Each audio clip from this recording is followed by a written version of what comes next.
So now moving on, we're gonna go ahead and do one of these buckle nails. So for this one, I'm gonna go in with silver for the details on the buckle. And again, we're gonna spread that mold out a little bit so that we can see what we're doing. And you're gonna want a very thin brush for this. And we're gonna fill these details in with silver.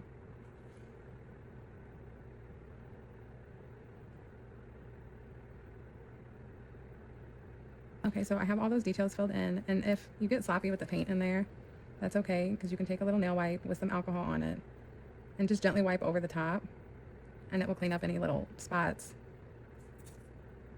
And then we're gonna cure that for 30 seconds. Now that you already have that first layer in there, you want to be more gentle with the mold because you don't want to pop those pieces out. Same with when you go in with your second color that you're gonna use. You just want to be gentle, but you still want to paint thin layers. You would rather have to go in with multiple layers than have to throw it away and start over because you did it too thick. So I'm gonna fill this in with my first layer of black. I'm gonna do 2 layers, and I'm gonna cure it for 60 seconds both times because it is black.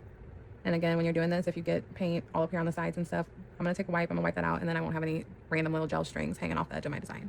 All right, now that that's cured, and when I cure molds too, I like to do them like this and then flip them and do them like this as well. Just, I don't know, it just feels right. And these ones typically pop right out. We're gonna put that on this nail. I've already put some rhinestone glue down on this nail here. And I wanted to do this on a bigger nail so I can show you what I would do in a situation like this where it doesn't meet the edge and you still want to use the mold.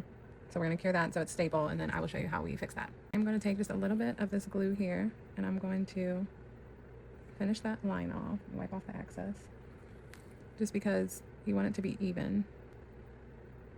We're gonna cure that. I do like to go in with black, especially if I didn't realize that I got silver anywhere I wasn't supposed to get it. And we're also gonna take black and finish off the rest of that buckle that we need.